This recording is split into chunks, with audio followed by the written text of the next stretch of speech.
Danganronpa.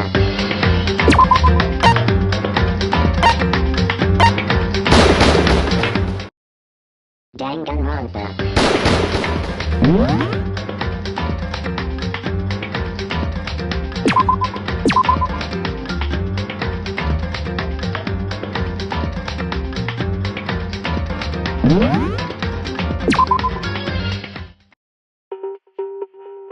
Come on, come on.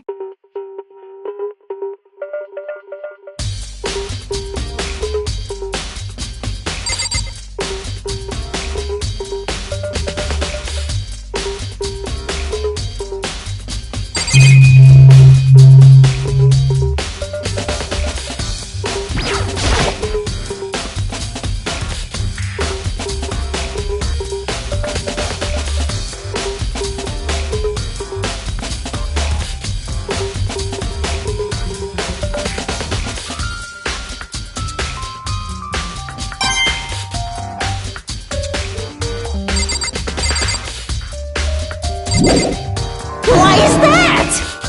So it would seem.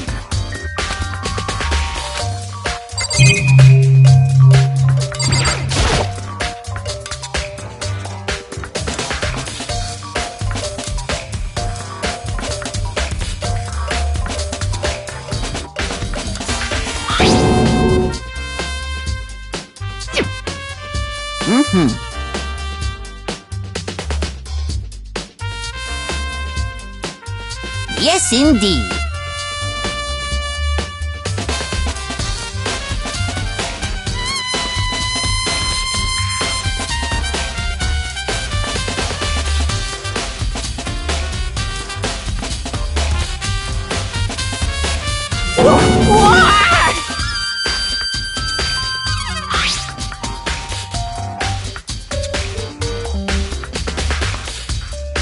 Was it a fairy?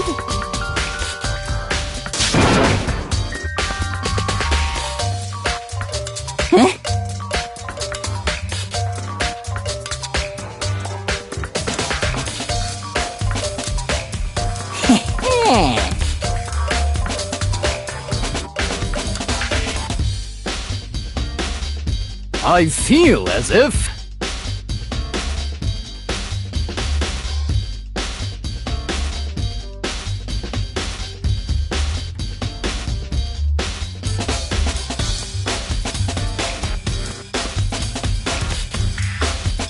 Most suspicious.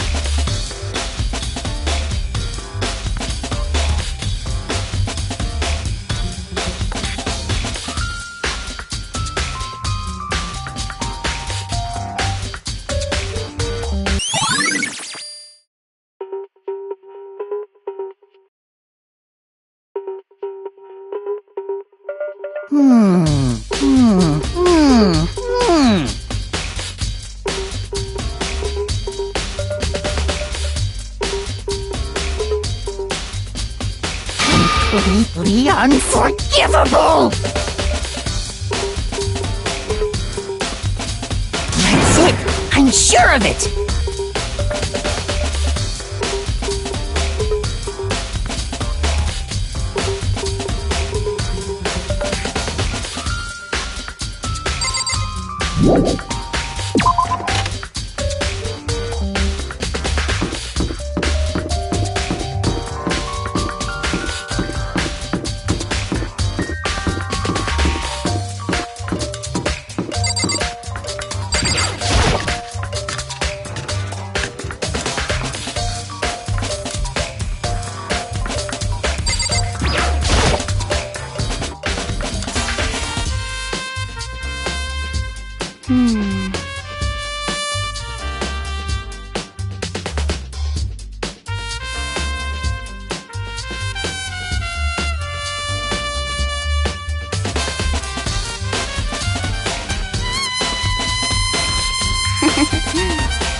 Yeah, totally.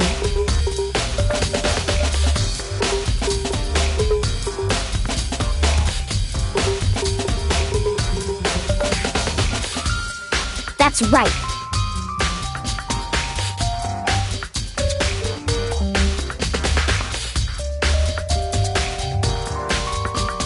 Well...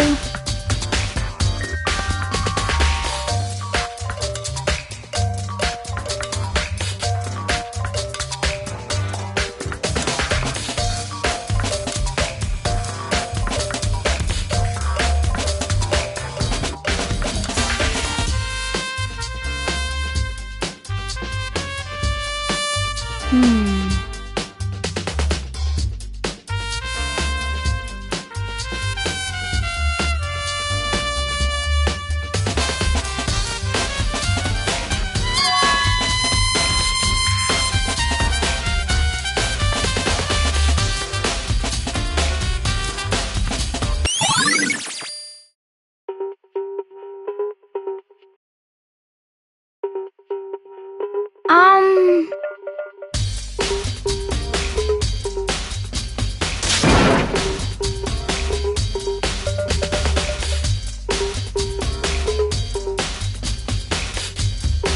'Cause, I mean...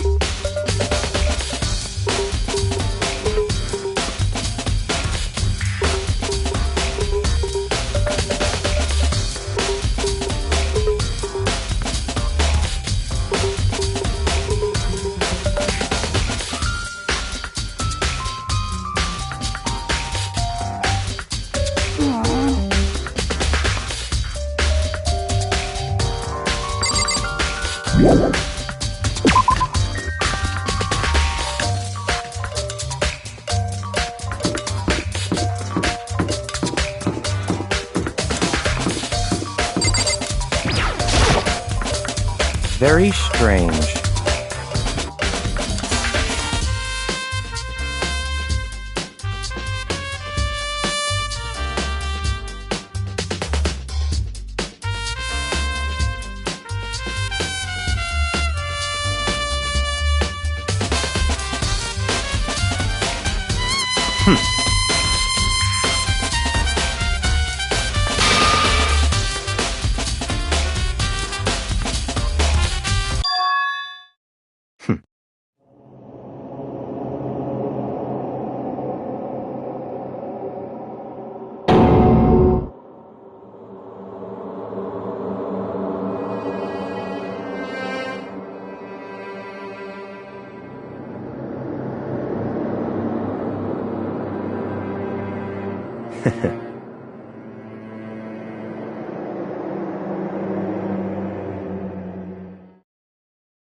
Mizono, the ultimate pop sensation, lead singer for a world-famous all-girl pop band. For these girls, the glowing spotlight only made them that much more beautiful. But then...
this ultra-successful team suddenly fell apart. None of them will ever perform on stage again. None of them will ever feel the warmth of the spotlight. For Sayaka, there's simply nowhere for her to return to. So here's the billion-dollar question. What, oh what, could have caused the group to go to pieces?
By the way,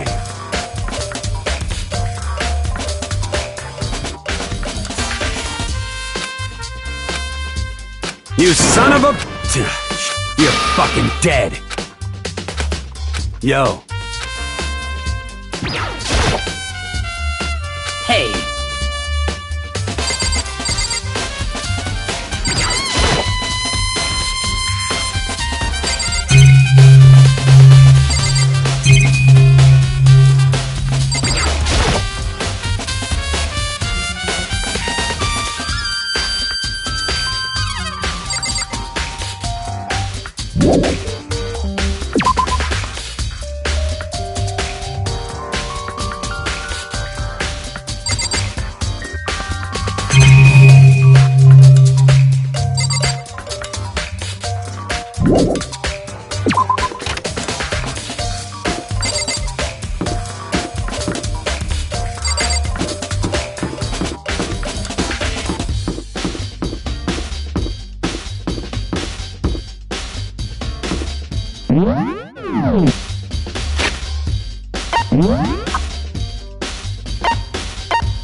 Come on, come on.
Seems like...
Huh?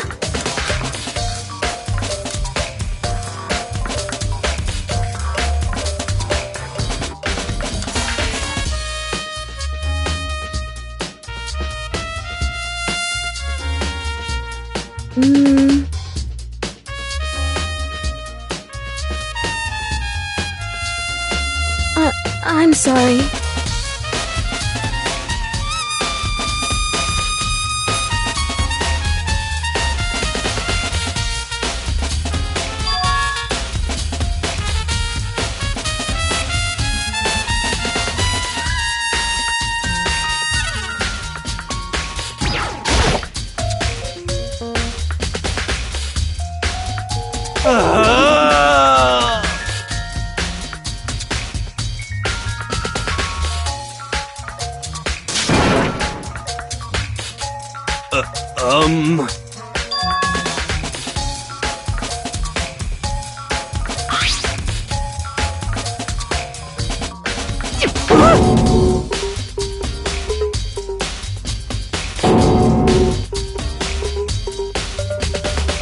What the heck?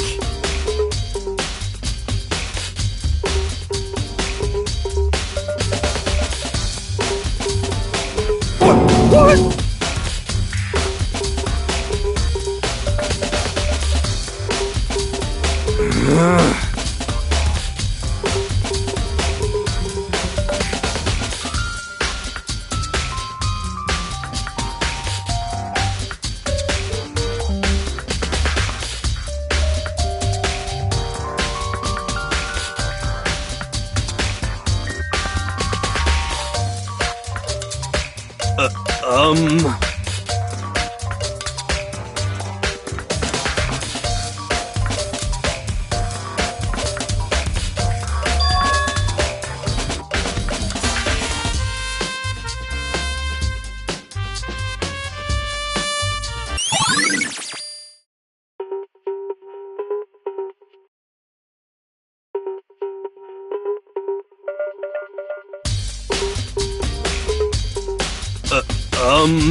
I'm getting tired of waiting. What say we just get started, It's time for the long-awaited class trial! Now then, allow me to appoint a proper location for the proceedings. Please go through the red door on the first floor of the school. See you soon!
Listen to me!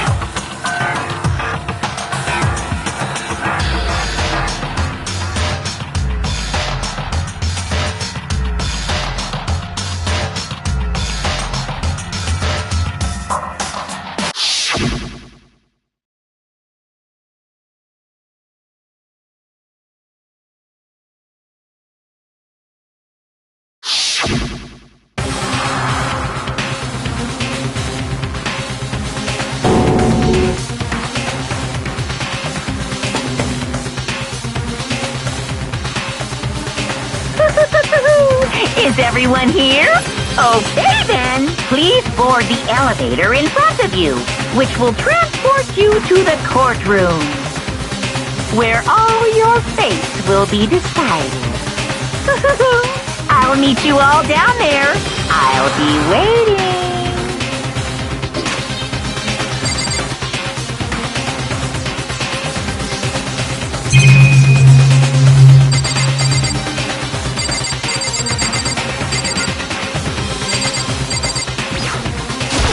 You know what I mean.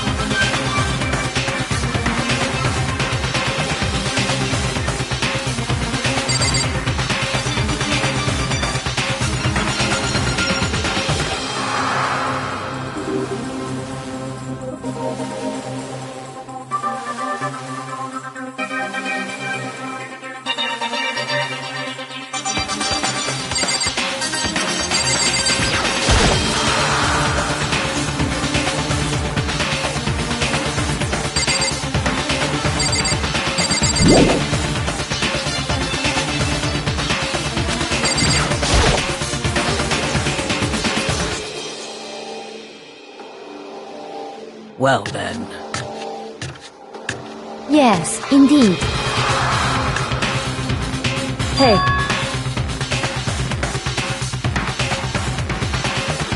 Makoto.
Let's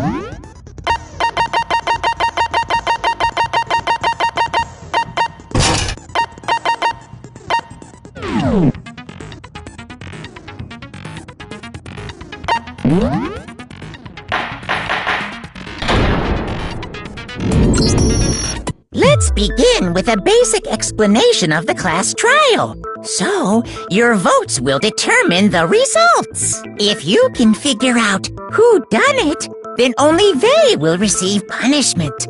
But if you pick the wrong one, then I'll punish everyone besides the blackened, and the one that deceived everyone else will graduate. And the killer really is one of us, right? Of course! Okay then. Everyone, close your eyes. And whoever did it, raise your hand. Don't be a goddamn idiot. Why the hell would they raise their hand? Before we move on and start the trial, can I ask a question real quick? What's going on with those pictures? I feel awful if they got left out just because they died. Friendship penetrates even death's barrier. Friendship penetrates? Okay, but what about that other empty seat? There were only 15 of us to begin with, so why are there 16 seats? Oh, no reason. It's just that our little courtroom here can technically fit up to 16 people. Okay, that about does it for the preamble. Get ready to get started. First up is the case summary. Now, let the class trial begin.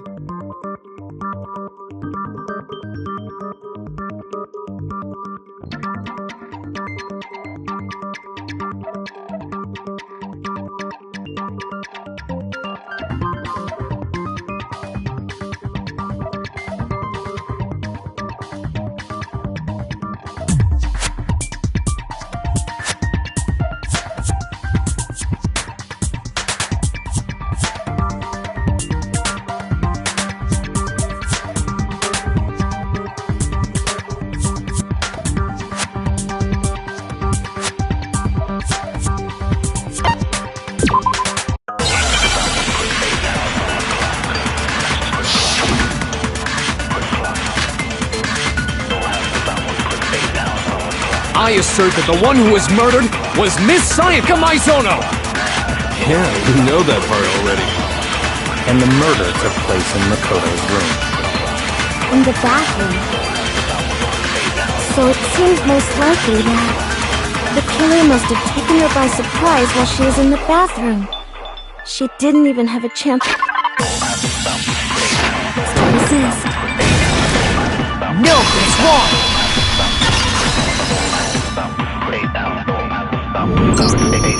Just a second, Chihiro. Try to remember how my room looked. With the way things had been damaged, I think we can definitely assume there was a struggle. A struggle? Between who and who? Between Sayaka and the killer, of course. So you're saying Sayaka wasn't caught by surprise in the bathroom? She must have been attacked in the main room first. Then, she ran to the bathroom to try and hide. The killer followed her in, and that's where they finished the job. That much should have been obvious after taking one look at the scene. It shouldn't even need explaining. Sorry. Okay, so what's next? Next is the subject of the murder weapon. Wow, this is starting to sound like a real trial.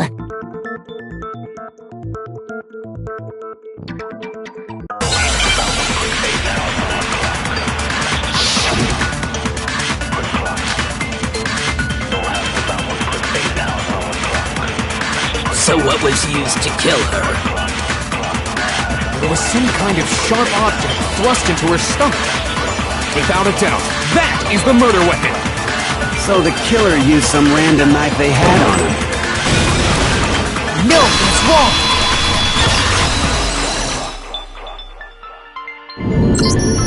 No. I do think it was a knife, but not just any knife. I'm almost positive it was a kitchen knife. Huh? A kitchen knife? After the murder, we discovered that one of the knives from the kitchen was missing. Which means that knife must be the murder weapon. Oh, yeah. I guess that makes sense. You could sort of see the weapon sticking out of her stomach. And if you look real close, I could totally see that being a kitchen knife. Okay, so the murder weapon was a kitchen knife, but where does that get us? I mean, we all know Makoto killed her, right? That's right. Makoto's room was the scene of the crime. What more proof do you need?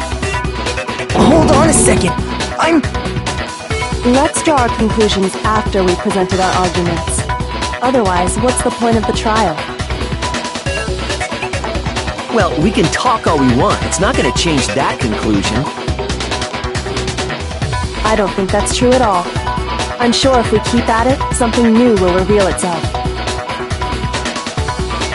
You really believe that?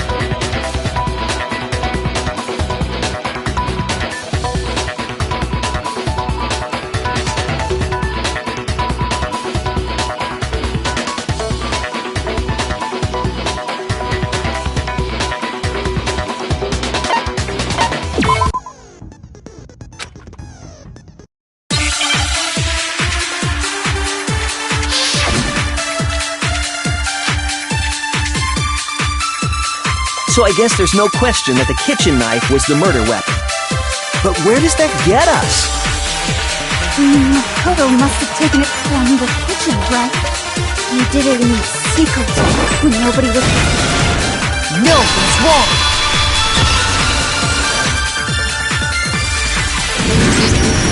Okay, wait. Hold on. I didn't take the knife from the kitchen. Next, you're gonna say you're not the killer, right? Go ahead and say it all you want. Well, what if I have a witness? What do you think, Tina? Huh? Remember what you were telling me earlier?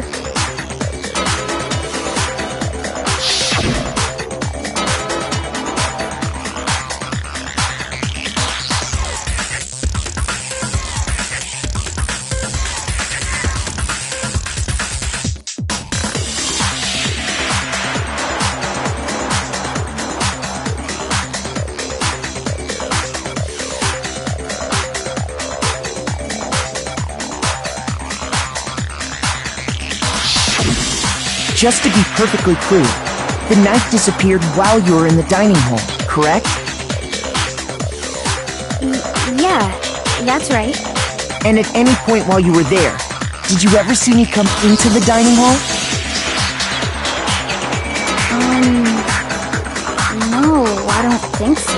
You don't think so? No, he definitely wasn't there. The knife disappeared while Hina was in the dining hall, but I wasn't there the entire time. In other words, there's no way I could have taken the knife. Okay, then what about this? What if the idiot swimmer girl and Makoto are in on it together, and lying to protect each other? Idiot swimmer girl? Oh, and more importantly, why would I get involved in something like that? Speaking of which, I'd like to ask the bear, if there is an accomplice, do they also become blackened? So you ask, and so I shall answer. Each murder is allowed to have an accomplice, but only the one who does the killing will get to graduate. So in other words, two people can work together, but one of them has no chance of profiting from it. Then there's no way anyone would work together, right? But what if they did work together, and they just didn't know about the rule? Good grief! Enough already! No, okay? There are no accomplices in this case! Oops! Did I say that out loud? Anyway, I didn't go to the dining hall, and I didn't take the knife. So I'm not the killer. Okay, so then, who did take the knife? Hina seems the obvious candidate. After all, she just said she was in the dining hall. No way! I swear it wasn't me! Sure, but can you or anyone else prove that?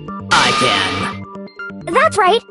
Sakura was with me the entire time I was drinking my tea. I hate to have to ask, but just to be sure, Sakura's... Me.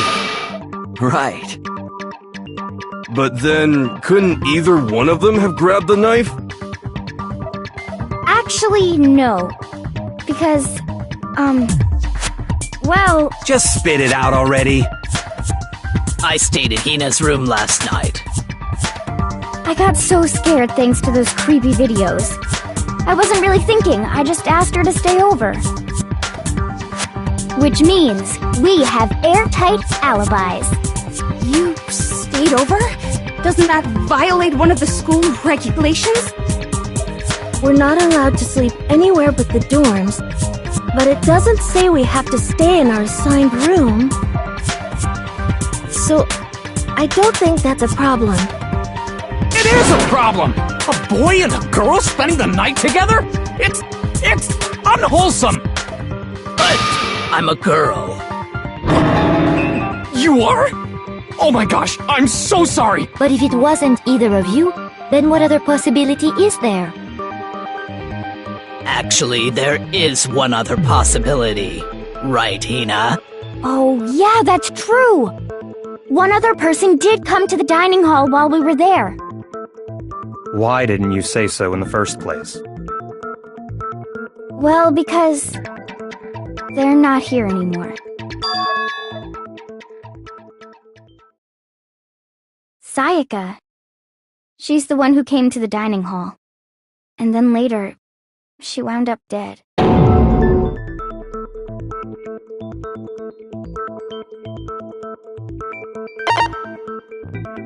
I got it! Then, Sayaka is the one who took the knife? That's the only possibility. And thinking back on it, she was acting kind of unusual.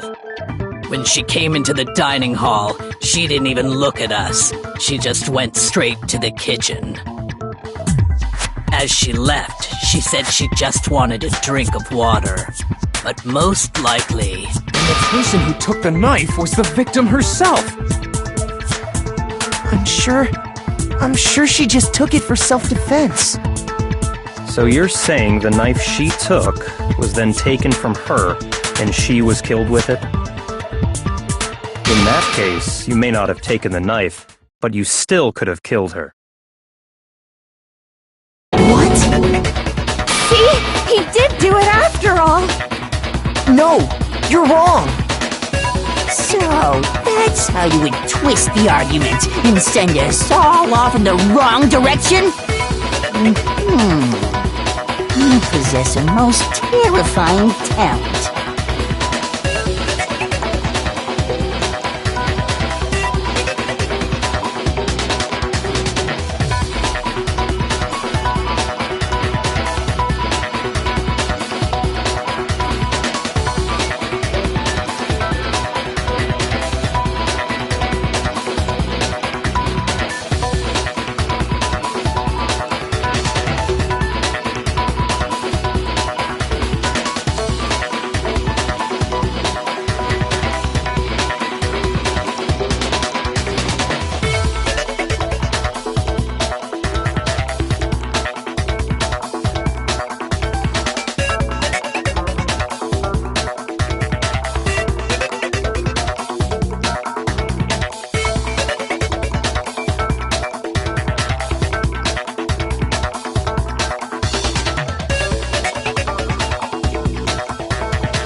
Hold on.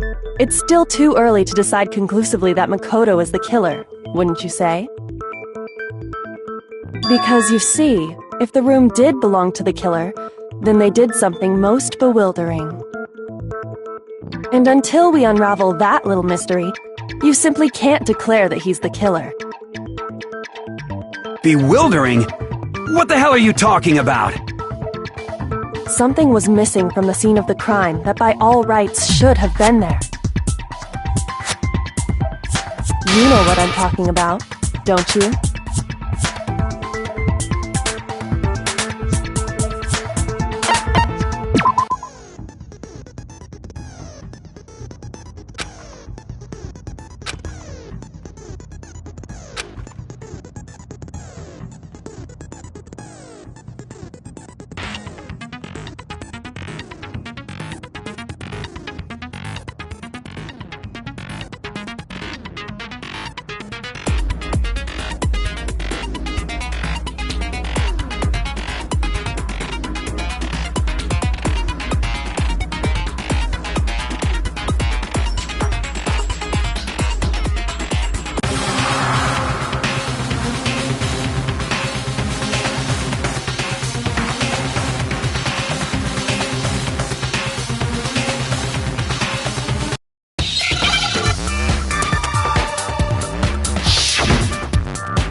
Now I understand! That's right! There wasn't a single hair on the floor! So, the culprit removed some evidence? Yes, and if I were the culprit, why would I need to get rid of all the hair in my own room? It wouldn't be unusual at all to find my hair at the crime scene if the crime scene is in my room. The reason all the hair was gone was to remove any trace that Sayaka had ever been there. That makes sense, does it not? No. If that were the case, they would have had to do something about the body itself, not just her hair. Yes, very true, very true! Okay, then why wasn't there any hair on the ground? The killer got rid of it all, of course, to remove any trace that they had ever been there.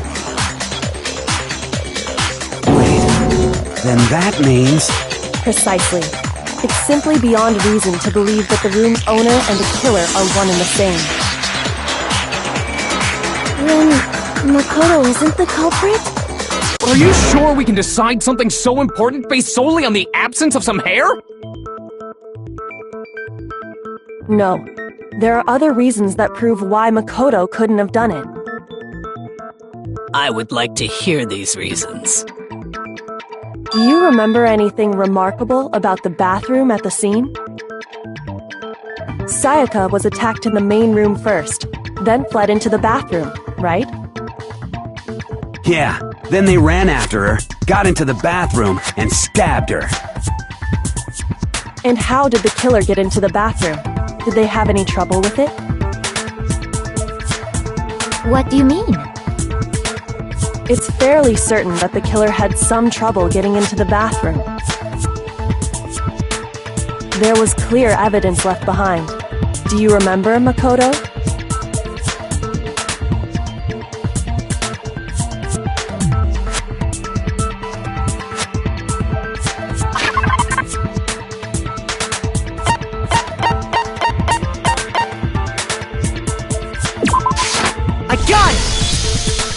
Evidence that the killer had trouble getting into the bathroom. You're talking about the doorknob, right? Huh? The doorknob? What doorknob? The doorknob for my bathroom. It was completely broken. See how the top part was unscrewed? And the doorknob's about ready to fall off? Oh yeah, true. But what does it mean?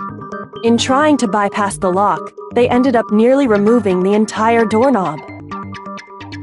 This is another most bewildering act for the room's owner.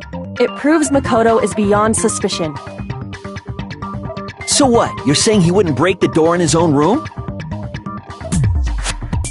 But if the only choice you have is to break it, you break it. There's nothing bewildering about it. You still don't see? Okay then. Let's take another look at how the incident unfolded. Hopefully that will help you understand.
The incident took place in Makoto's room. Sayaka was first attacked in the main room. She then fled into the bathroom. Then the killer ran after her. And they got into the bathroom. At that point, the killer had to try and bust down the door. Because Sayaka had locked it. And finally, the culprit had Sayaka cornered. To finish the job, they stabbed her with the kitchen knife. It was you, wasn't it, Makoto? Admit it! We already know the answer.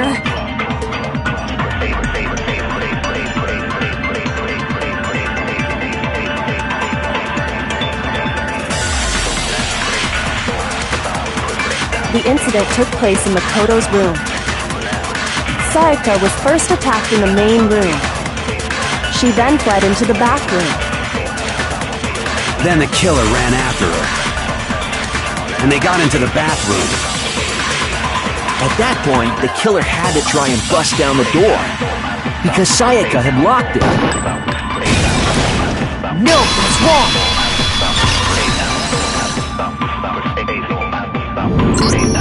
The reason my bathroom didn't open wasn't because it was locked. After all, the girls' rooms are the only ones with locking bathrooms, right? Yes, now that you mention it, that is true. Then why didn't your bathroom door open? Because it was stuck. Huh? What are you talking about? My bathroom door doesn't fit in the frame quite right. Monokuma over there can testify to that. Yup. True as true can be. But you know, you're supposed to be the ultimate lucky student, right? But to have such a cruddy door... That's not lucky at all! So the reason the door didn't open was just because it was stuck. But the killer didn't know that and assumed it was locked. So they tore apart the doorknob to get in. Okay, but then why would the killer even think the door was locked in the first place? Everyone should have known you can't lock any of the boys' bathrooms. The killer could easily make that mistake, thanks to one important detail about the scene of the crime.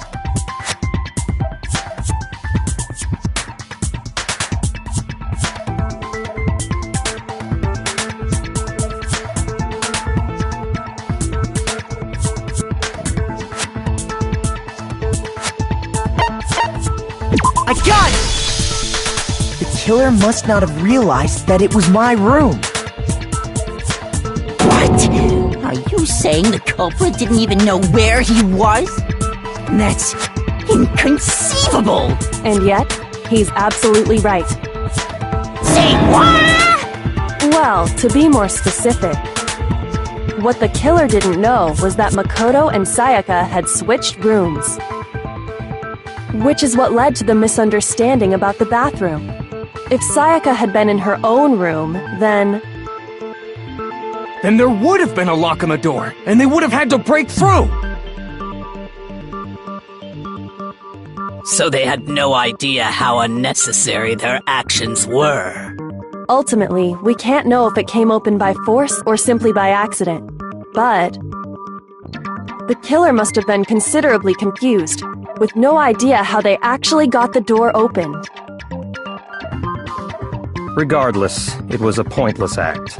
Wasting time trying to break down a door that wasn't locked is definitely something I wouldn't do, since I would have known exactly why it wasn't opening, right?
That is a definite possibility.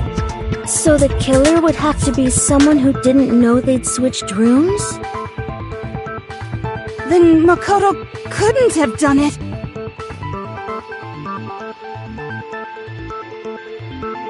Okay, then who did do it? I'm sorry, but I give up! Quit without saving! But what happens if we can't decide on who we think did it? Well, why don't we just vote right now? Majority rules! Majority rules? Do you really think that's a good idea? Yeah, our necks are on the line here. Someone seriously needs to do something. For serious. Does no one have any other thoughts or questions?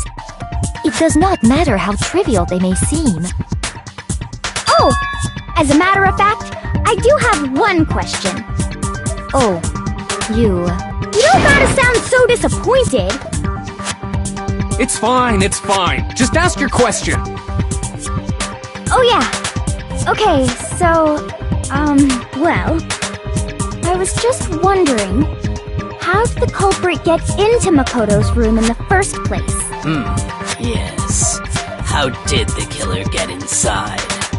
Maybe Sayaka just dropped the key somewhere and the culprit picked it up.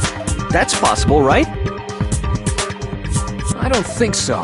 That seems way too convenient. Then... maybe someone picked the lock? Negative! If you remember, Monokuma made it quite clear that the locks are all unpickable. Fine.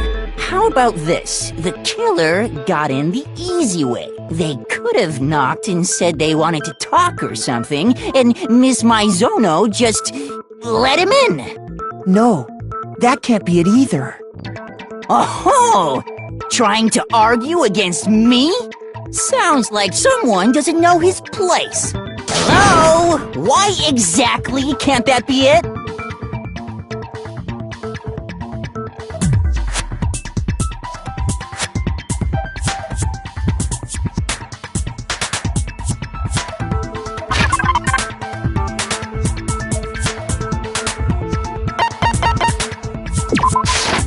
gun! Because Sayaka was already scared, remember? That's why she asked me to switch rooms in the first place.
Knowing what she'd been through, I just can't believe she would have opened the door for anyone.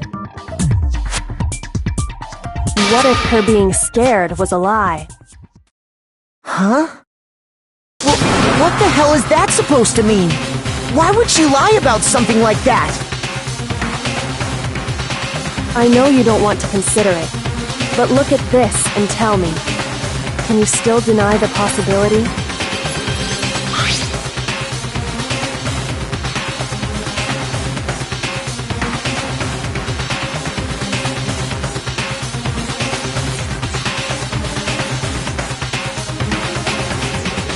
I found a notepad during my search, and I shaded in the top sheet with a pencil. And these are the words that appeared. Oh man! I've totally seen people do that on detective shows. When you write, it can leave an imprint. Sketch over the next sheet of paper, and you can see the words. When I saw that, I was like, holy crap! I better make sure I rip the paper out before I use it from now on. It's a pretty old-fashioned technique, but even the classics can be surprisingly useful sometimes. Oh, and I should also mention, I found the notepad on the desk in Makoto's room. Huh? Which means only someone who had been in Makoto's room before the incident could have written it. Then either it was Makoto who lived there, or Sayaka who switched rooms for a single night. So, Makoto, did you write this? No, I didn't. But of course you didn't, because the note also bears a perfectly legible signature. Sayaka's signature.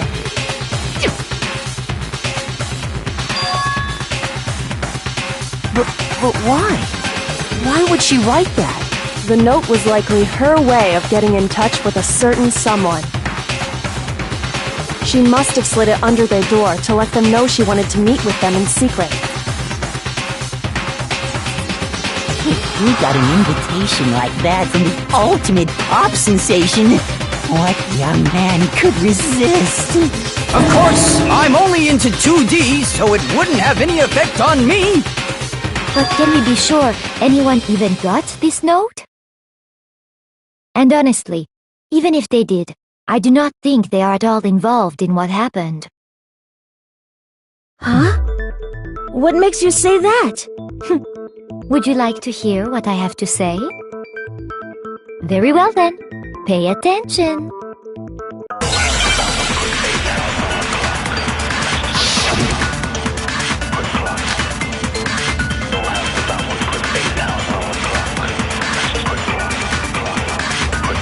Sayaka and Makoto switched rooms, correct? But in the note, the place they were asked to come to, it specifically says, my room. I see. So if someone read that note, then they would have gone to Sayaka's room. Exactly. The room that Makoto was staying in. So in other words, even if someone did read the note and did what it said, they would not have any connection to what happened. It certainly would seem that way. Sayaka and Makoto switched rooms, correct? But in the note, the place they were asked to come to, it specifically says, my room.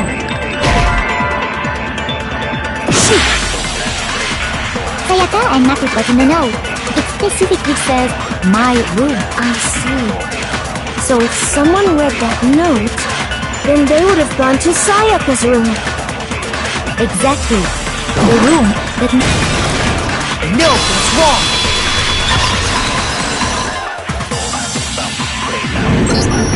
The nameplates on Mai and Sayaka's rooms got switched. They got switched? That's right. The nameplates got switched, just like the rooms themselves. As a result, the nameplate on Sayaka's room actually had Makoto's name. And the nameplate on Makoto's room had Sayaka's.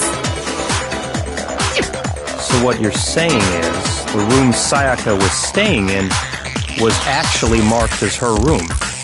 Then, if someone did do what the note said, they would end up at Makoto's room where Sayaka was. Plus, their rooms are right next to each other, so switching the nameplates would be no problem. And the one who switched the names was... Well, of course it wasn't you, right, Makoto? Right? Okay, then who did it?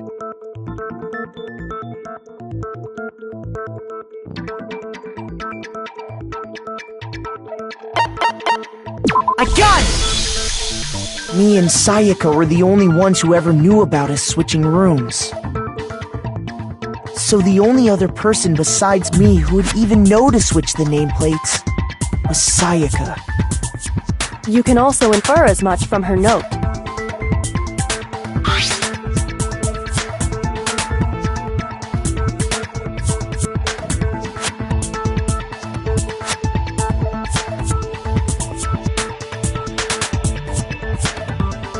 She specifically tells the reader to check the nameplate.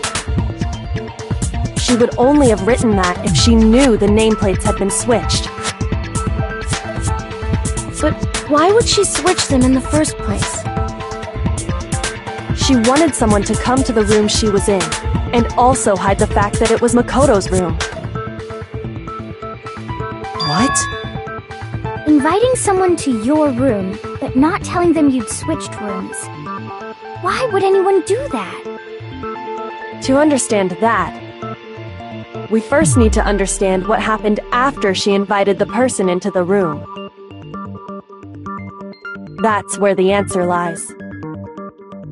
What happened then was probably whoever she invited over came in and attacked her.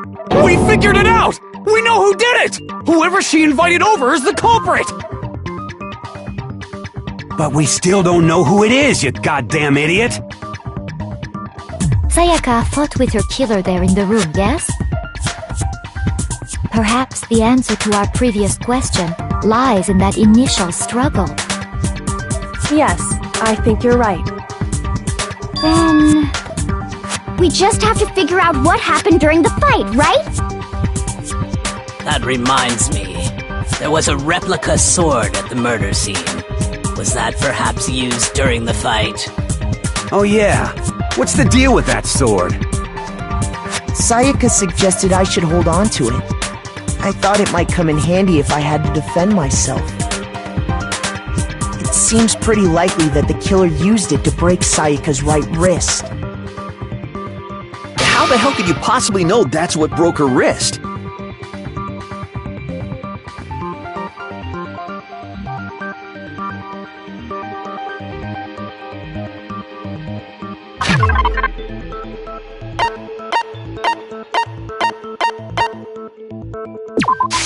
I got it! All you have to do is take a good look at her broken wrist, and it should become pretty clear. Right there where her wrist is all swollen, there's something glittery there. See? Is that gold? It sure is. Specifically, the gold coating from the replica sword. You barely have to touch that stuff, and it'll stick right to you. And there's some on her wrist because... I got it! Because she got hit with the sword! Right there on her wrist! I see. And so the truth draws ever closer. Alright, then it's about time to solve this mystery.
fighting broke out, the culprit grabbed the sword.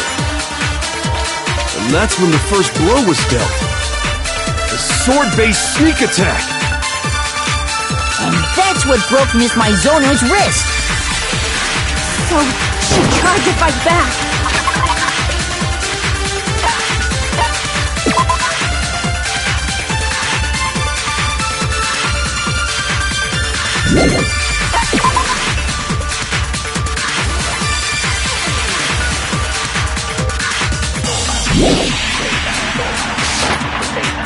She grabbed the kitchen knife she had hidden away. But then the culprit took that from her.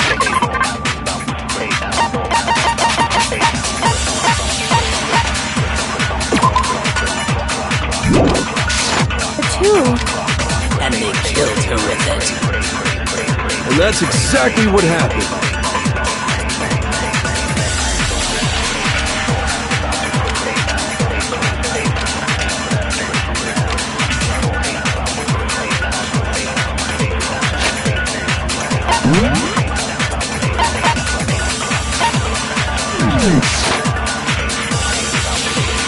When the fighting broke out, the culprit grabbed the sword, and that's when the first blow was dealt. The sword-based sneak attack! No, that's wrong!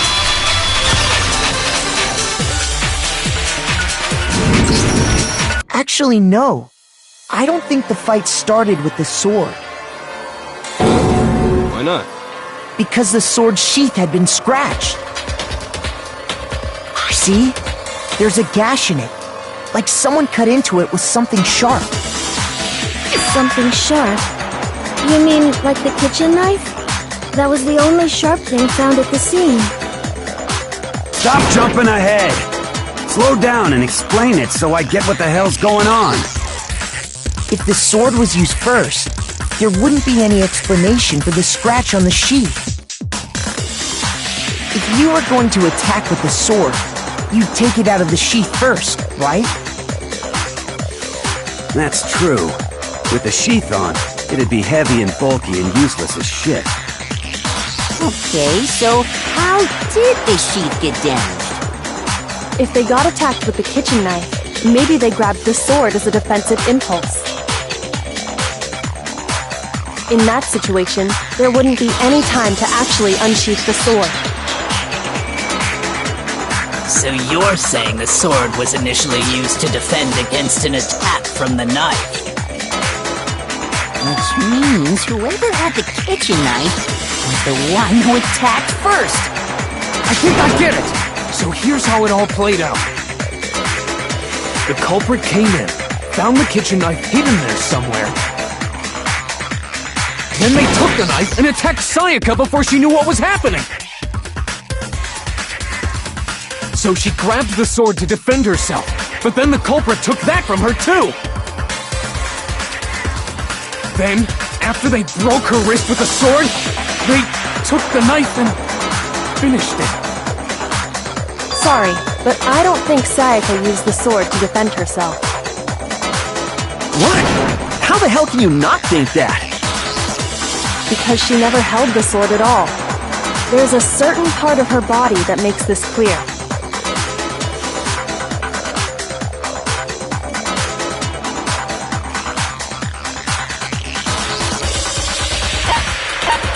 I got it! You're talking about her palms, right? The palms of her hands were perfectly clean, so I don't think she ever picked up the sword. How can you know that just by looking at her palms? Like I said before, the gold coating on that sword comes right off. All you have to do is touch it. In fact, if you look, you'll notice that a lot of the gold has already come off the handle. It's safe to assume that's because whoever used the sword got some of it on their hands. There's really no way she could have picked it up and come away completely clean.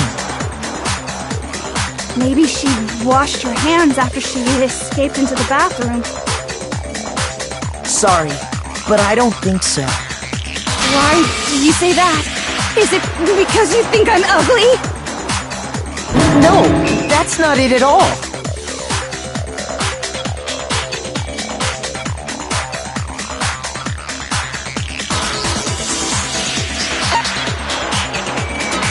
I got it! According to the Monokuma file, Sayaka's time of death was around 1:30 a.m. In other words, at nighttime. And the water in the bathroom shuts off at nighttime, right? Oh, I didn't know that. Actually, I haven't taken a shower here yet. Oh my. You're no different! You smell like a big fat ugly donkey! I'm not sure whether to take that as an insult or a compliment. An insult, obviously. So anyway, if Sayaka never touched the sword, then that means the killer is the only one who used the sword. But hold on. If that's right, then the one who damaged the sheath with the kitchen knife was...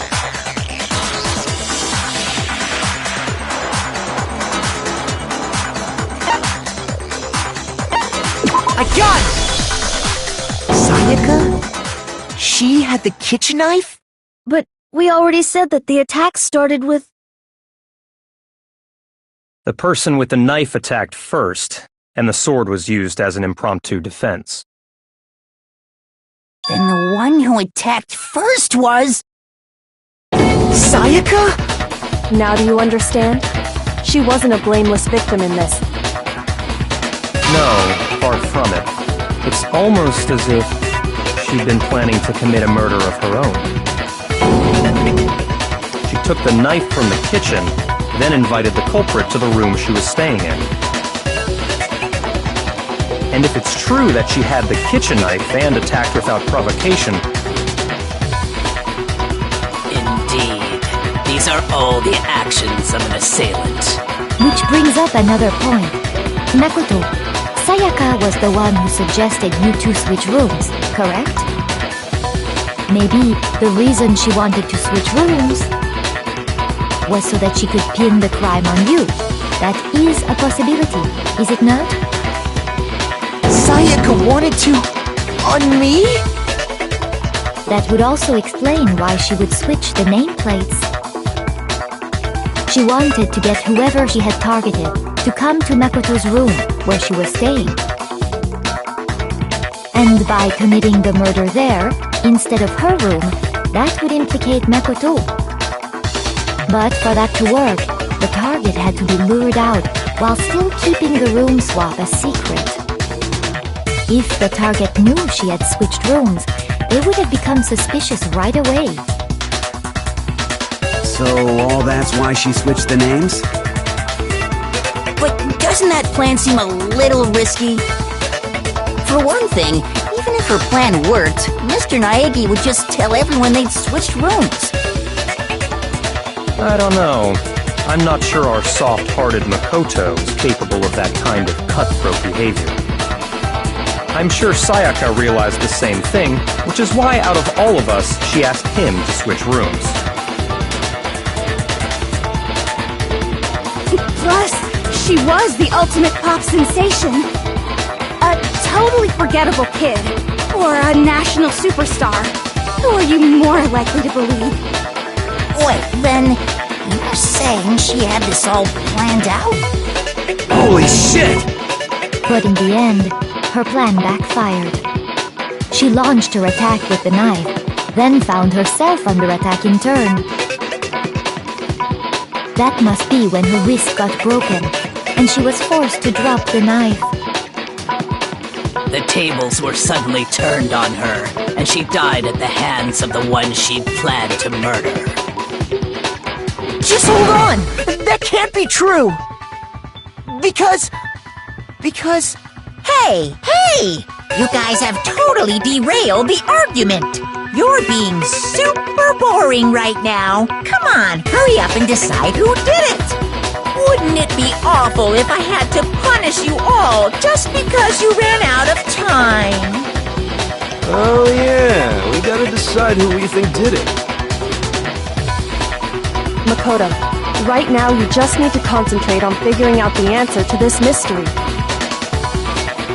If we can't uncover who murdered Sayaka, it's over for all of us.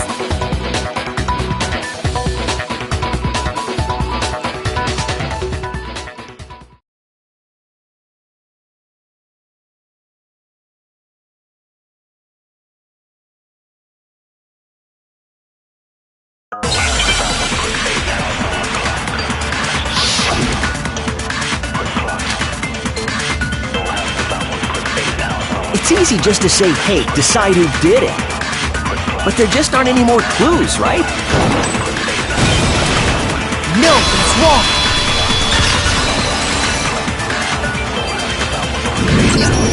There still might be one clue left. Sayaka's dying message. Dining? Wait, what did you say? The dying message. She wrote something on the wall behind her, remember? 11037. Written in her own blood. There must be a clue about the killer hidden in there. Well, before we get too far into that, I need to ask, can we really be sure that Sayaka is the one who wrote it?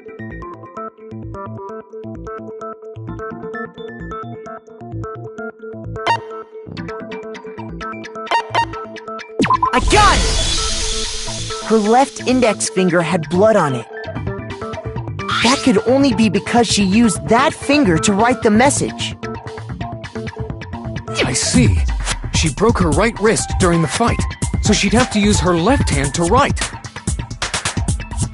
Sure, I think we can all agree Sayaka wrote it. But still, what the heck do those numbers mean? 11037? Hey, Chihiro. You're a computer nerd or whatever, right? You should know all about numbers and shit. No, that's not... Yes, I'm a programmer, but I don't see any kind of meaning in these numbers. Of course.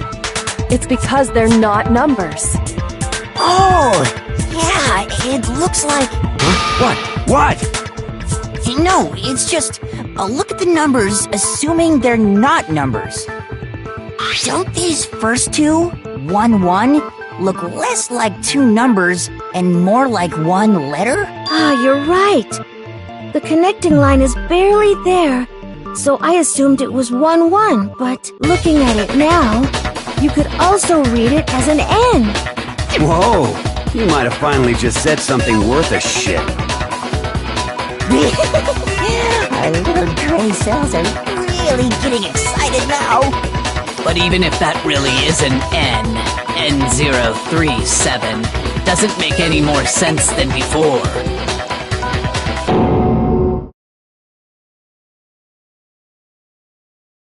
Rotate the image 180 degrees.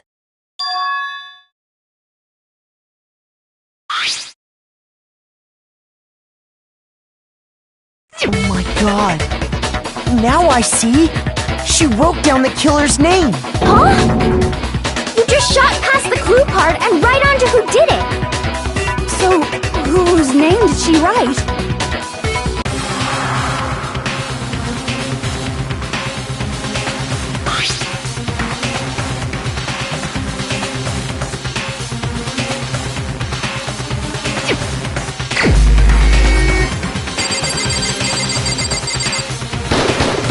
Here's my answer.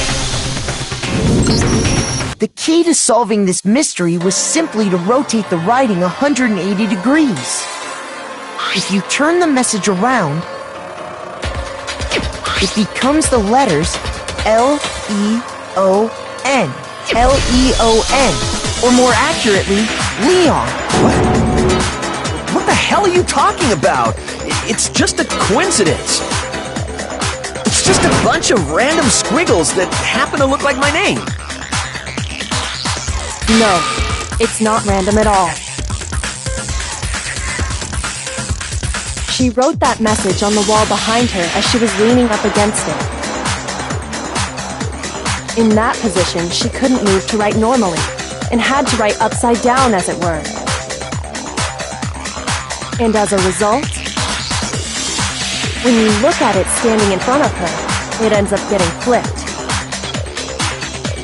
Try it for yourself if you want. Write something sitting like her, and the letters will be inverted. That sounds like one hell of a stretch to me. I'm the killer? You can't just go and say shit like that. If you're not the killer, then why did you try to destroy the evidence? Huh? You know what I'm talking about, right, Makoto? The evidence Leon tried to get rid of?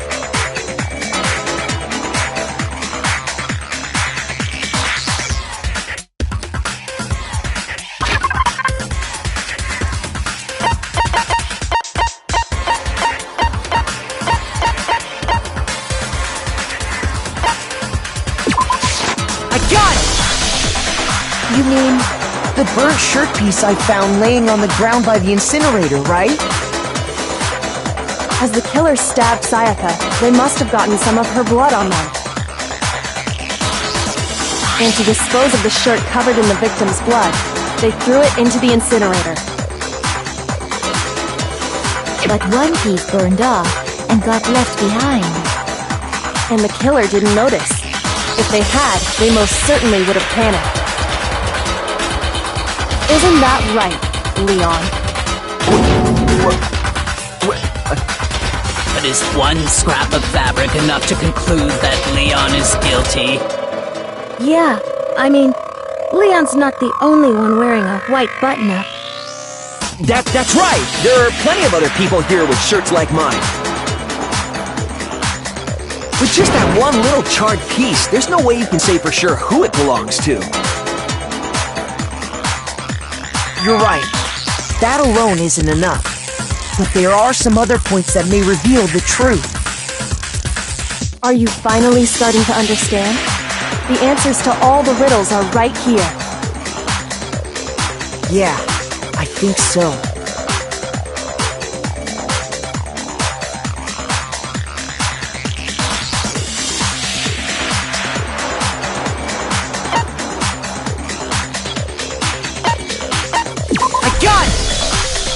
If you look closely at how the shirt was disposed of, we should be able to figure out who the killer is. Oh yeah, that's a good point. I think I know what you're gonna say. You can't reach the incinerator without opening the gate in front of the trash room, right?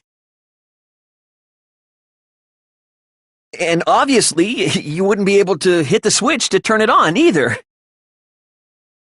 You need the key to get in, and the one with the key was the person on cleaning duty. So the killer had to be whoever was in charge of taking care of the trash, right? Interesting.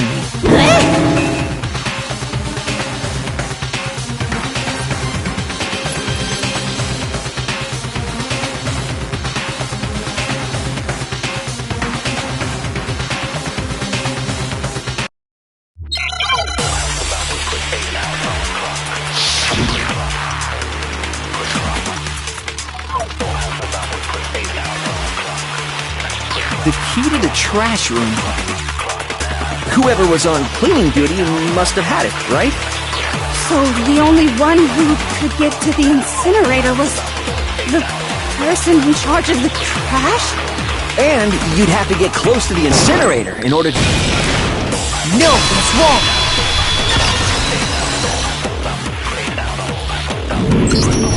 Hold on.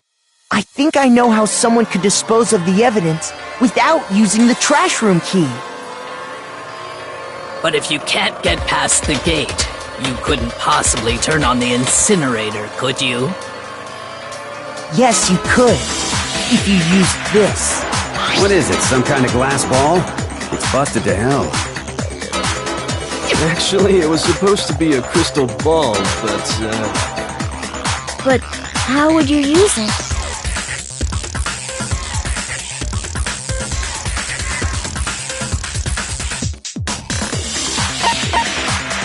I got it! The killer simply took aim at the incinerator switch and threw the ball through a gap in the gate. All they had to do was hit that switch, and the incinerator would come to life. Someone threw that like gap in the gate? Remember what you said before, Hifumi?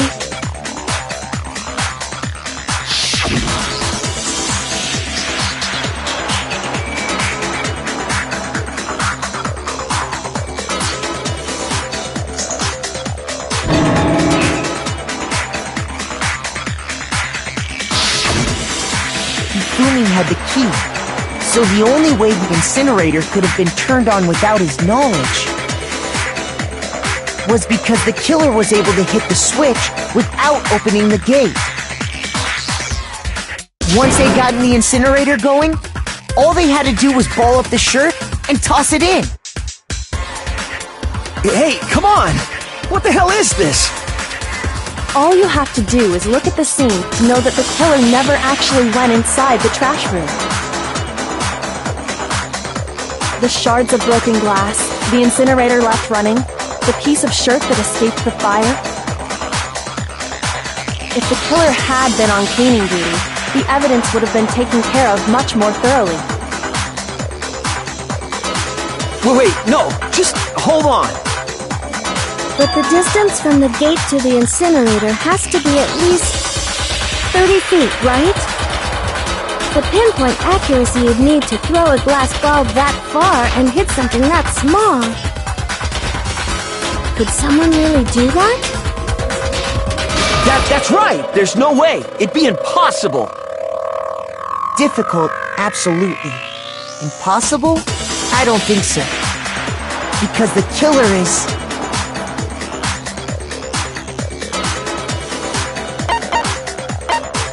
I got it! Because the killer is the ultimate baseball star. Isn't that right, Leon? Do you have any idea how stupid you sound right now? A target 30 feet away would surely be little challenge for the ultimate baseball star. You can't be serious. I'm not the killer! These goddamn Shepherd Brains have got it all wrong, I'm telling you! You still won't admit it? Okay then. Makoto, go ahead and review the incident one more time to make his crime perfectly clear. And with that, we can end this. Listen to me! What the hell do you mean, end this? Say what you want, Leon, but all the questions have been answered, and the truth has been revealed. Now here's what happened.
exactly what happened. I think I'd better take one more look back at the case from the beginning.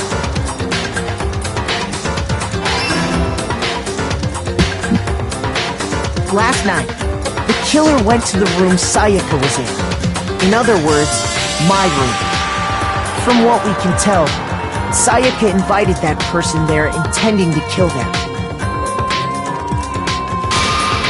She attacked them with the knife she'd taken from the kitchen earlier.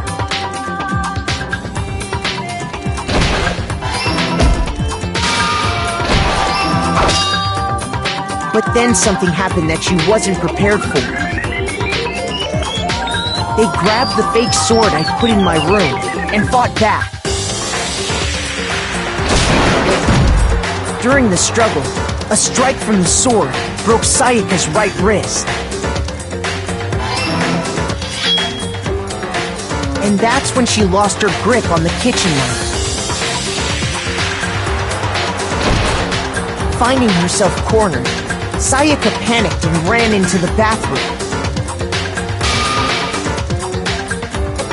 The killer went after her, but couldn't get the bathroom door open.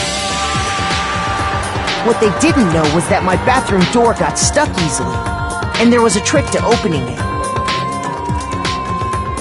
Sayaka knew about that because I told her, but of course the killer had no way of knowing.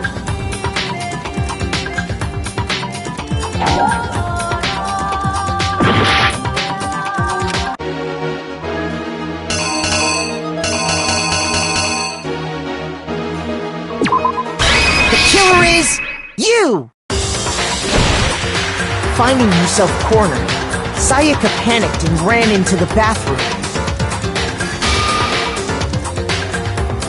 The killer went after her, but couldn't get the bathroom door open. What they didn't know was that my bathroom door got stuck easily, and there was a trick to opening it. Sayaka knew about that because I told her, but of course the killer had no way of knowing.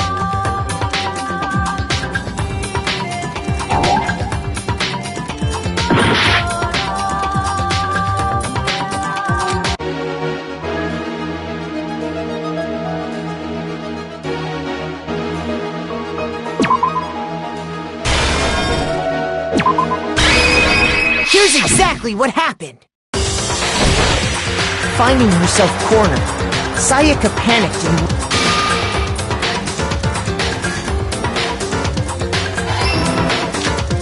So instead, the killer forced the door open, took the kitchen knife,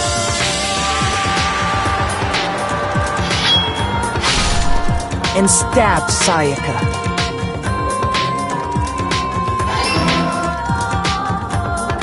But with what strength she had remaining, Sayaka left a dying message. To keep the killer from noticing, she wrote it on the wall behind her.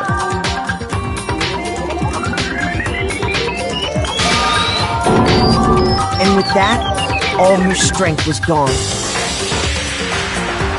With Sayaka dead, the killer quickly began destroying the evidence.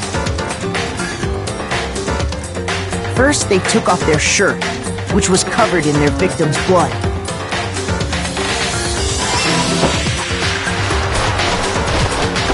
Then they took the lint roller in my room and cleaned up the entire area.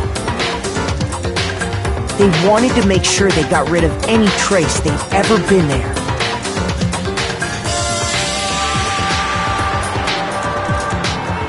Afterwards, the killer headed to the trash room to destroy their bloody shirt. They tried to burn the shirt using the incinerator there. But the trash room was blocked off by an especially sturdy gate, preventing access to the incinerator. So they came up with a plan to use Hiro's crystal ball, which he'd left in the laundry room. The killer managed to throw the ball through the gap in the gate and hit the incinerator switch. For any normal person, that'd be an impossible throw, but the killer had the confidence to take a shot.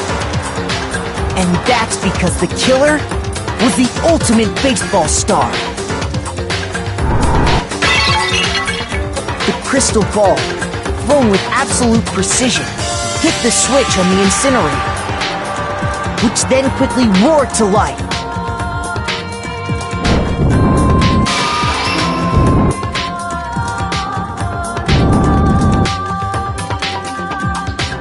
Having destroyed the final piece of evidence, they left the area with, I imagine, a sigh of relief. But there was one thing they missed.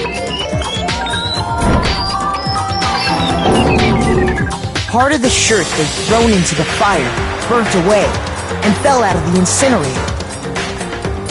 The killer didn't notice this, and so left behind a piece of indisputable evidence.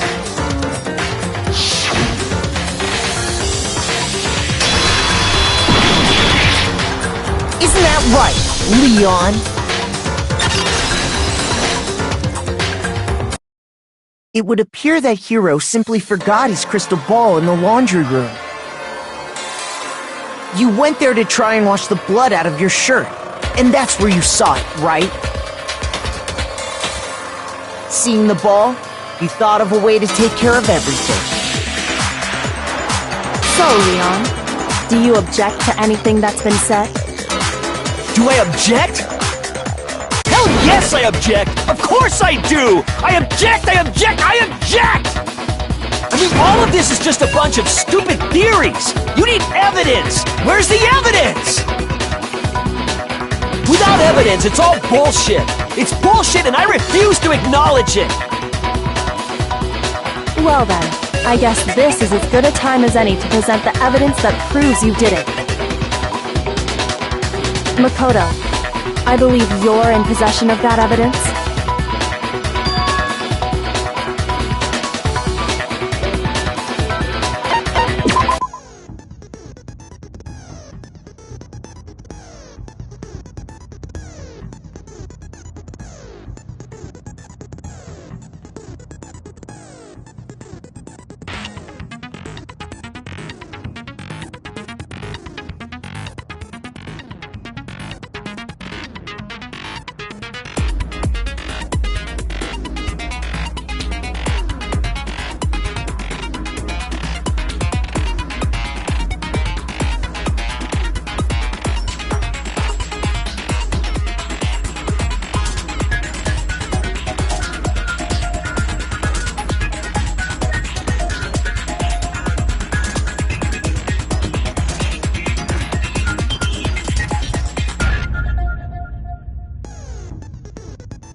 When the killer...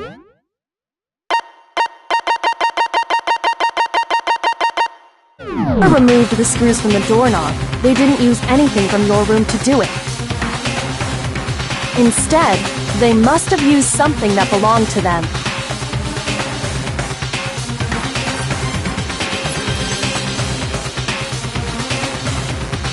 I refuse to acknowledge you! You're stupid! Stupid, stupid, stupid!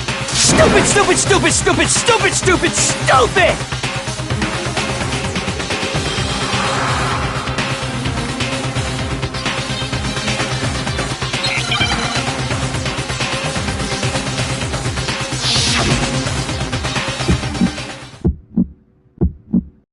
Where's your proof? You kidding me? Not a chance! It wasn't me! Stupid! You lied! Stop talking! Shut up! Here's your proof! You kidding me? Not a chance! Stupid! You lied! Shut up! Here's your proof! You kidding me?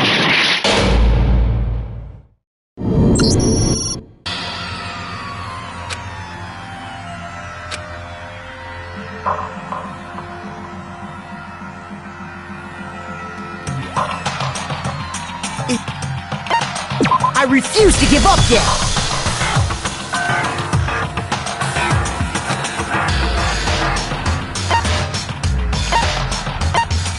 When the killer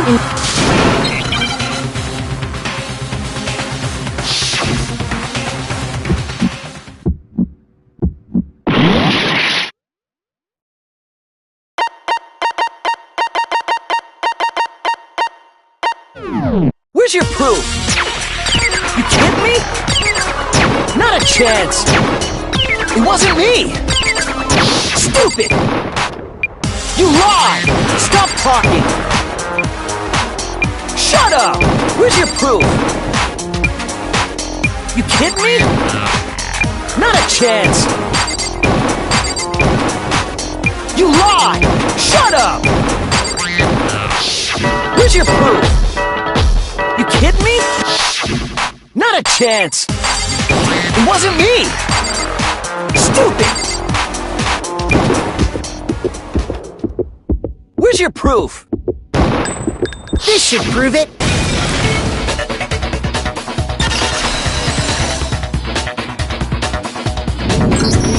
The screws on the bathroom doorknob were removed. I wonder what kind of tool the killer used to remove that. I mean, it had to be a screwdriver, right? Oh yeah, I'm pretty sure the toolkits we got each had one inside. That must be what he used. There aren't any other tools anywhere. But the toolkit in my room had clearly never been used. That's because the culprit didn't know it was your room. They thought they were in Sayaka's room. Only the boys got toolkits, so the killer naturally assumed there wouldn't be one in there. Okay, then whose toolkit did the killer use? Stupid, stupid, stupid! It had to be their very own toolkit.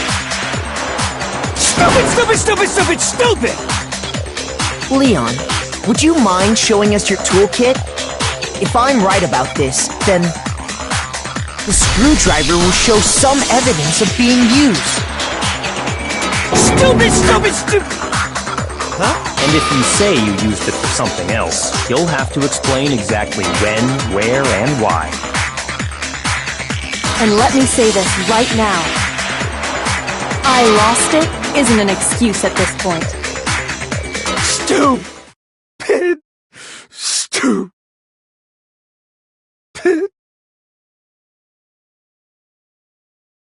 So, you have no rebuttal? Then it would seem we are finished here.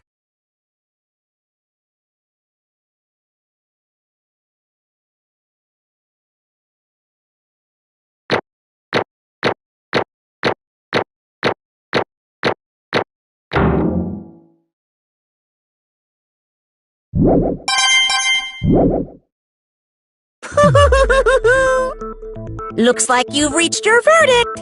Then are we ready to cast our votes? You all have a lever in front of you. Use it to make your selection. Oh, just to remind you all, make triple sure you vote for someone.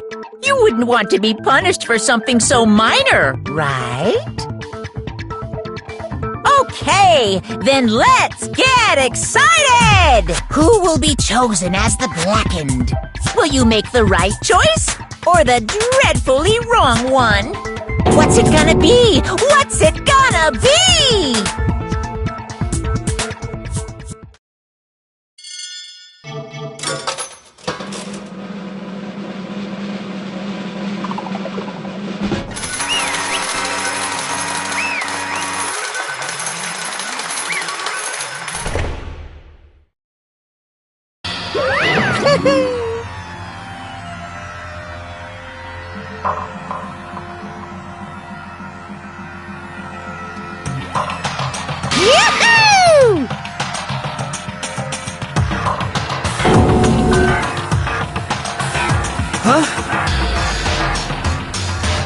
Hey, hold on!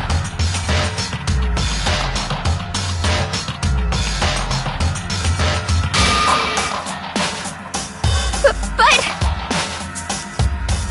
You son of a bitch! I didn't have a choice.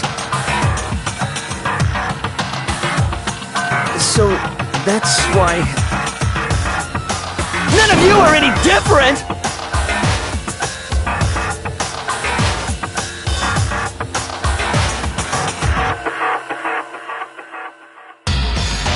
I was just... unlucky. That's all. Hey! Come on!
No matter what happens, please always be there for me.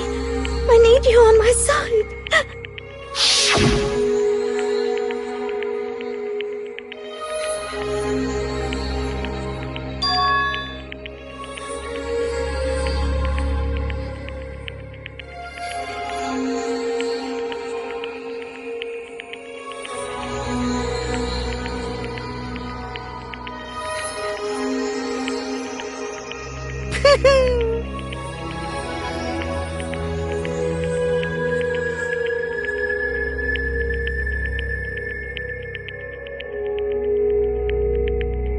Ba-bum, ba-bum.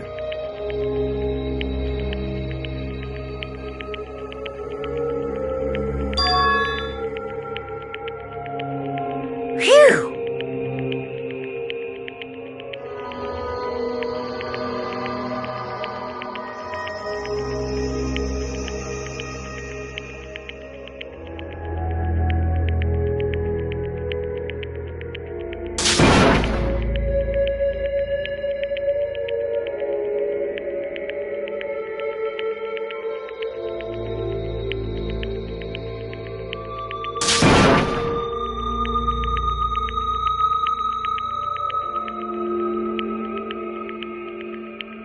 That's enough.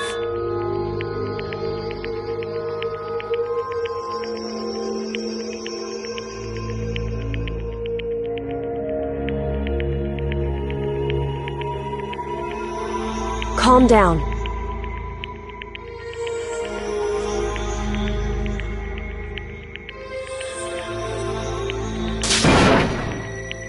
Ba-bum, ba-bum.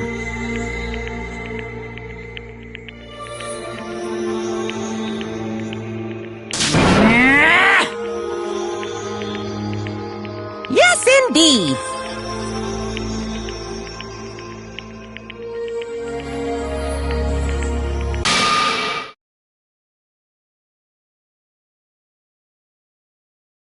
Punishment? Execution? Wait a second!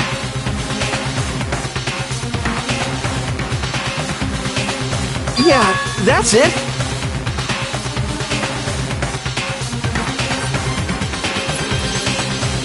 Is that okay?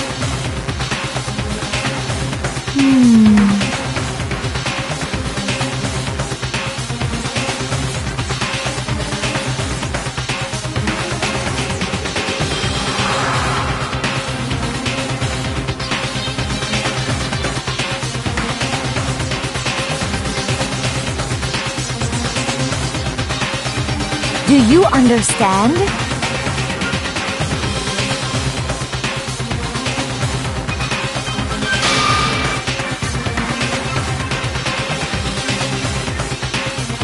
So, that's why...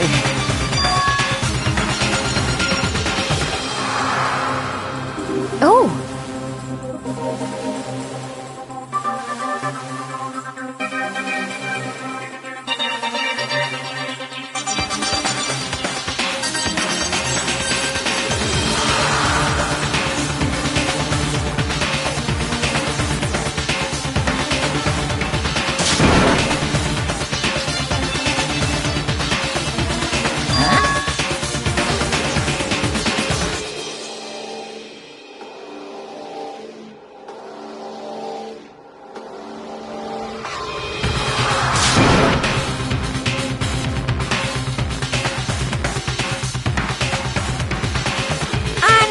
Unbelievable.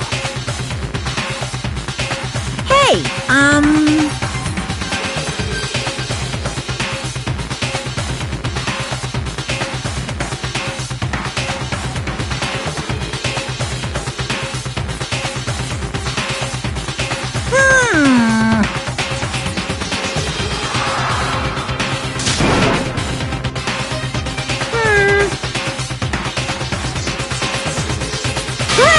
Chills! Kills! I'm begging you! Please, don't do this! Hey, come on now!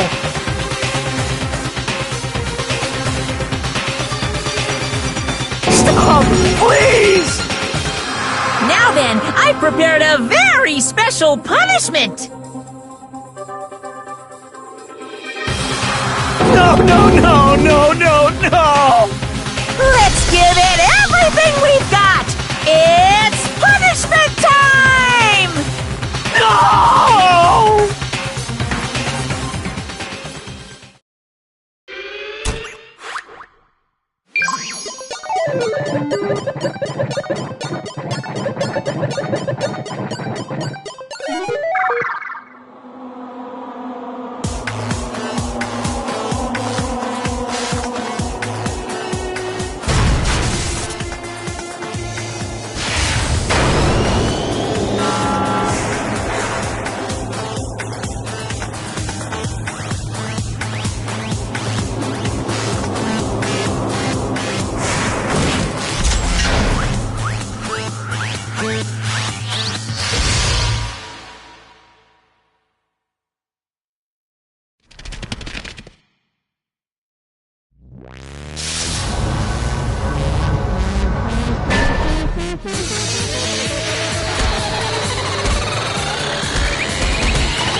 take it.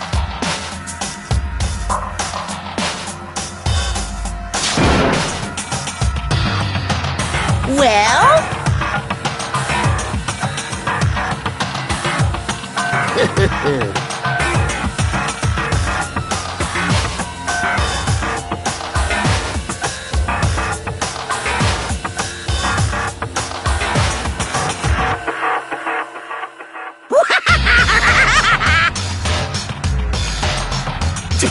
Damn you!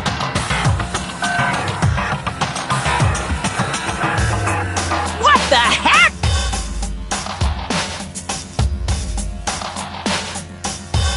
Say what? Well...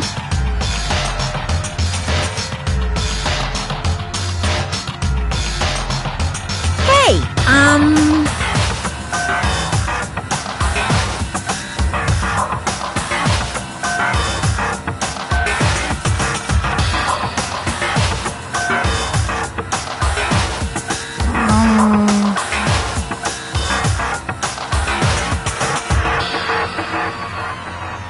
Shit.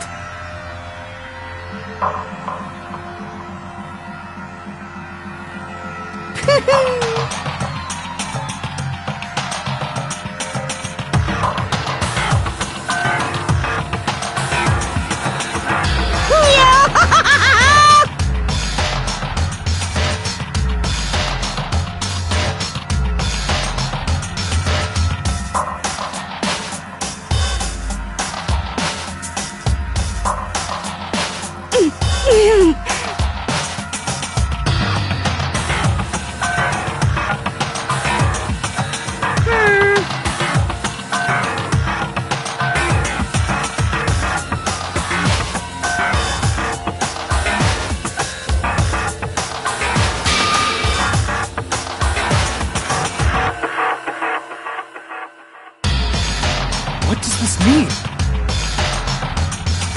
Hey,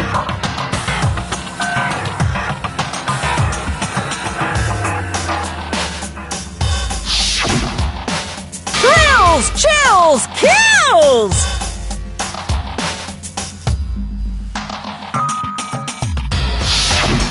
hey,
just a second.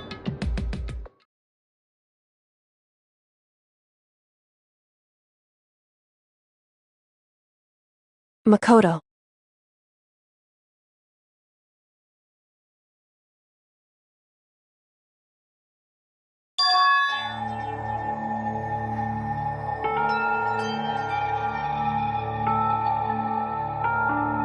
Listen.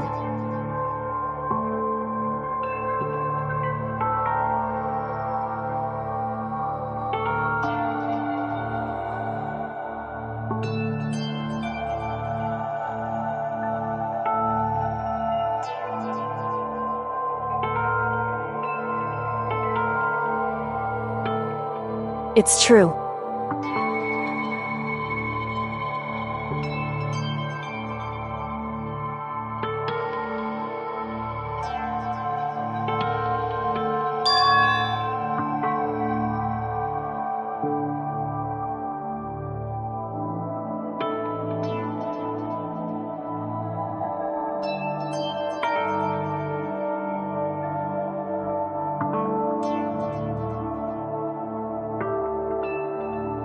However,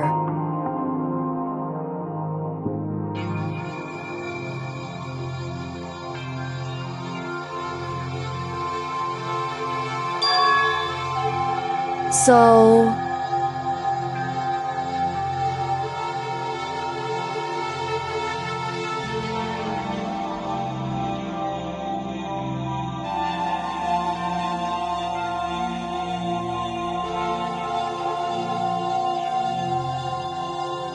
Certainly.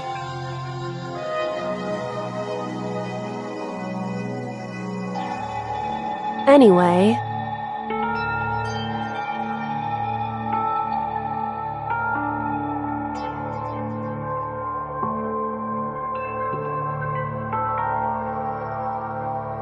Right.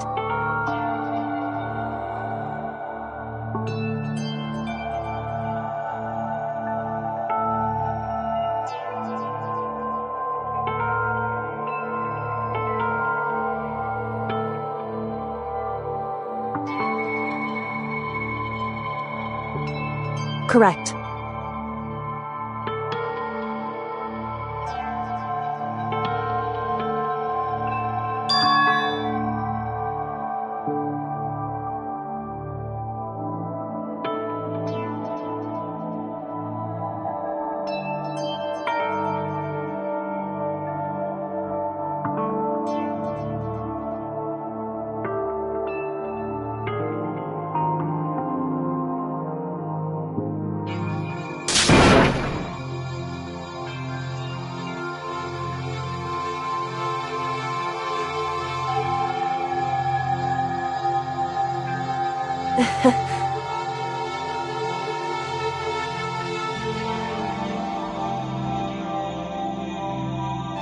Hey.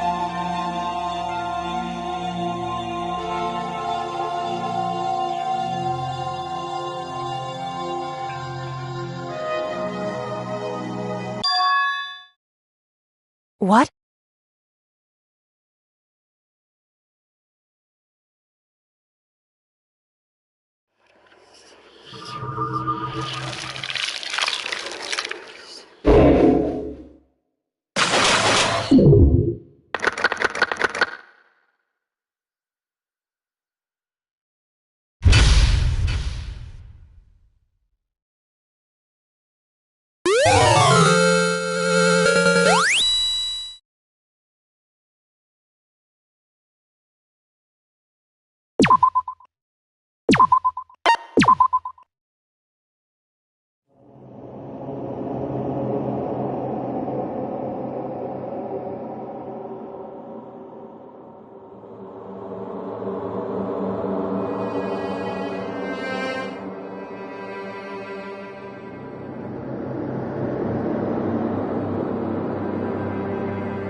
Uh-huh.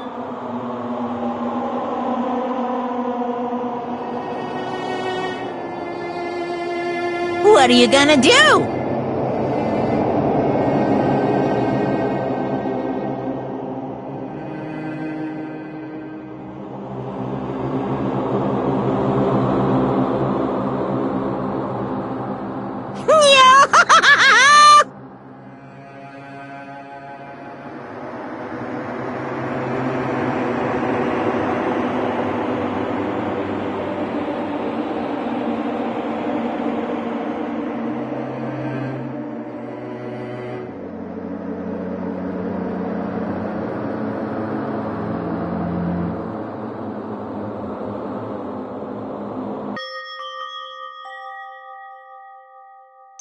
So, Listen to me!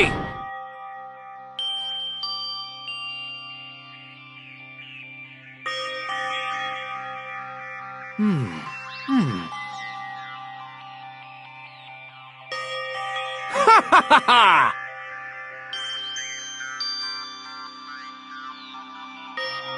Hey, come on!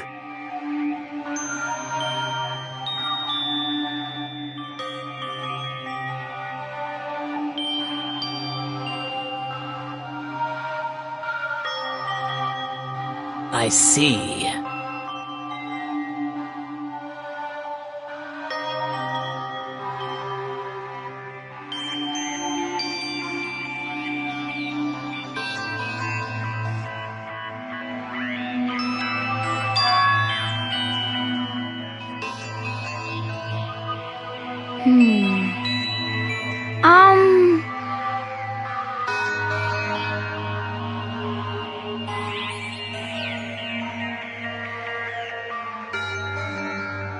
You got it!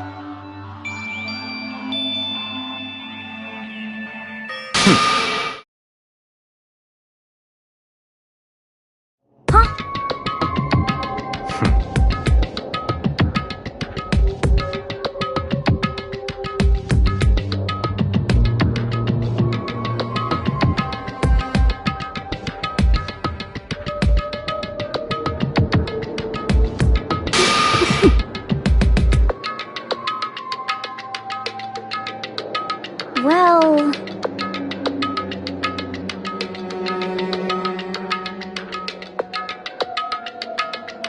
Stop talking.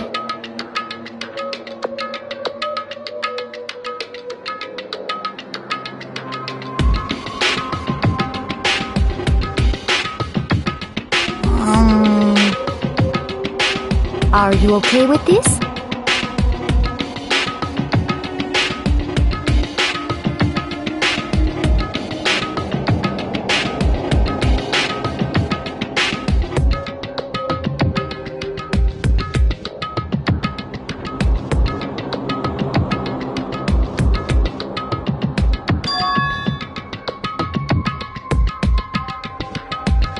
Honestly.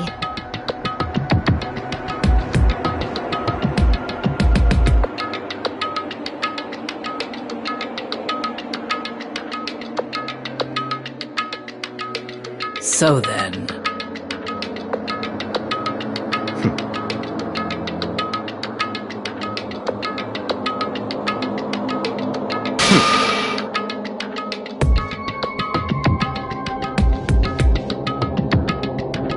No. What? I can't take it.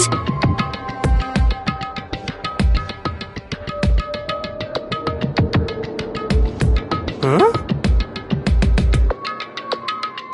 It's because...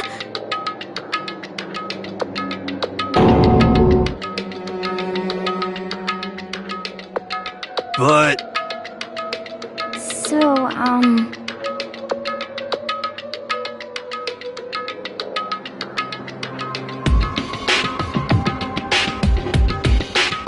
So it would seem.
This is a school announcement. It is now 10 p.m. As such, it is officially nighttime. Soon the doors to the dining hall will be locked, and entry at that point is strictly prohibited. Oh, and one other thing. It was totally obvious before that you were trying to make yourselves feel better and justify what you did. See you, don't see you, see you. That's about how much I can see you, even when you try to hide. Now pay attention and remember this well. The burden of judging others is a heavy one to bear, so be well aware of your actions. Order and stability rely on the sacrifice and responsibility of everyone. Okay then, sweet dreams, everyone. Good night. Sleep tight. Don't let the bedbugs bite.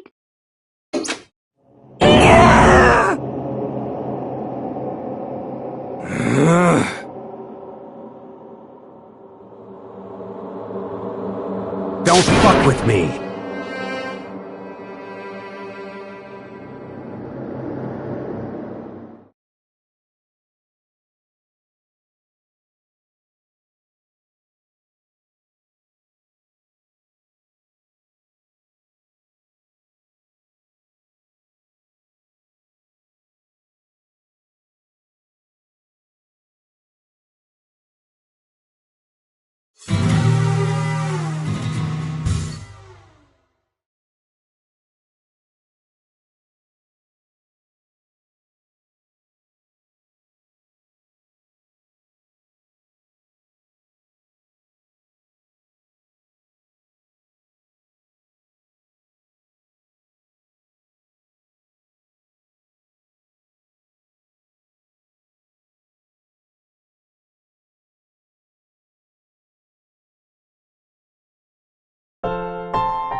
Okay, lift your arms up and down. 1, 2, 3, 4. 1, 2, 3, 4! Now reach way up and bend way down. Tighten those muscles. Let's add a little strength, a little speed to those young bodies of yours.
Hey,